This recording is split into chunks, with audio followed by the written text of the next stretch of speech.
बिस्मिल्लाहिर्रहमानिर्रहीम।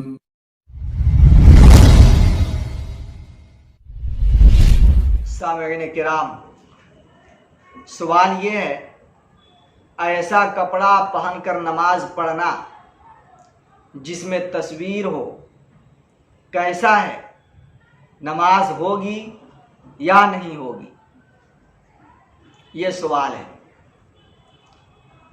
आजकल के ज़माने में तस्वीर कशी, तस्वीर बनाना, तस्वीर रखना ये एक फैशन हो चुका है।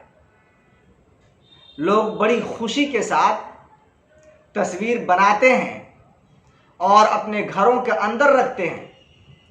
कपड़े भी ऐसे इस्तेमाल करते हैं जिसमें जानदार की तस्वीर होती है। हालांकि जानदार की तस्वीर के बारे में अहादीसे मुबारका में बड़ी सख्त वईद आई है। मिशकात के अंदर बाबु तसावीर में चंद रिवायतें हैं, आप उनको सुने। अबू तलहा रज़ियल्लाहु ताला अन्हु से मरवी है, हुज़ूर सल्लल्लाहु अलैहि वसल्लम फरमाते हैं, ऐसे घर में जिसमें कोई कुत्ता हो या कोई तस्वीर हो, रहमत के फरिश्ते दाखिल नहीं होते।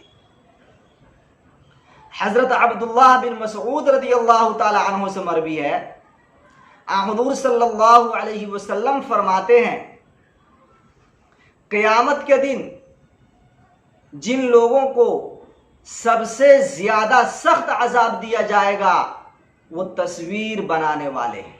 हज़रत अबू हुरैरा रज़ियल्लाहु ताला अन्हु से एक रिवायत है, क़यामत के दिन जहन्नम से एक गर्दन निकलेगी जिसके अंदर दो आंखें होंगी जिससे वो लोगों को देखेगी, दो कान होंगे जिससे सुनेगी, एक जुबान होगी जिससे बोलेगी। वो कहेगी, मुझको 3 किस्म के लोगों पर मुसल्लत किया गया है, 3 तरह के लोगों पर मुसल्लत किया गया है। वो 3 किस्म के लोग कौन हैं? एक तो वो हैं जो जुल्म करते हैं, तकब्बुर करते हैं। हदीस में जो लफ्ज आया है, बिकुल्ली जब्बारिन अनीद, जालिम और सरकश पर।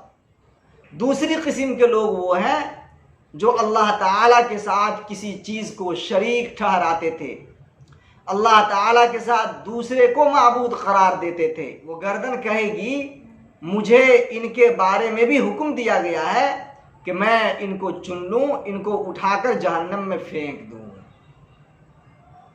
तीसरी किस्म के लोग कौन होंगे? तीसरी किस्म के लोग वो हैं जो तस्वीर बनाने वाले हैं। उनको भी वो गर्दन उठाएगी और जहन्नम में फेंक देगी। आप समझ सकते हैं तस्वीर कशी कितनी बुरी चीज़ है, तस्वीर बनाने पर कितनी सख्त वईद आई है। हज़रत अब्दुल्लाह बिन अब्बास रज़ियल्लाहु अन्हुमा की खिदमत में एक शख्स आया और उसने अर्ज़ किया, हज़रत मेरी कमाई के ज़रिया तस्वीर कशी है, तस्वीरें बनाता हूँ और इसी से अपना और अपनी बीवी बच्चे का खर्च चलाता हूँ। आप इसके बारे में क्या फरमाते हैं? हज़रत अब्दुल्लाह बिन अब्बास रज़ियल्लाहु ताला अन्हुमा ने फरमाया कि तस्वीर बनाने वालों को क़यामत के दिन अज़ाब दिया जाएगा। उनसे कहा जाएगा, इसमें रूह डालो, और जब तक रूह नहीं डालेंगे तब तक उनको अज़ाब होता ही रहेगा। और जाहिर है कि रूह डालना अल्लाह का काम है, कोई बंदा रूह नहीं डाल सकता, लिहाजा अज़ाब मुसलसल होगा। हज़रत अब्दुल्लाह बिन अब्बास की इस बात को सुनकर उसका चेहरा फीका पड़ गया, जर्द हो गया, पीला हो गया, वो लंबी सांस लेने लगा। तो हज़रत अब्दुल्लाह बिन अब्बास रज़ियल्लाहु अन्हुमा ने फरमाया, अगर तुमको तस्वीर बनाना ही है, तस्वीर बनाए बगैर चारा नहीं, तो फिर गैर जानदार की तस्वीर बनाओ। पत्थर की, दरख्त की, उन चीज़ों की तस्वीर बनाओ जिसमें रूह नहीं है। इसलिए मेरे मोहतरम, तस्वीर कशी से बचिए, तस्वीर को अपने घर में मत रखिए, रहमत के फरिश्ते दाखिल नहीं होंगे। रह गई ये बात कि जिस कपड़े में तस्वीर हो उसके साथ नमाज पढ़ना कैसा है।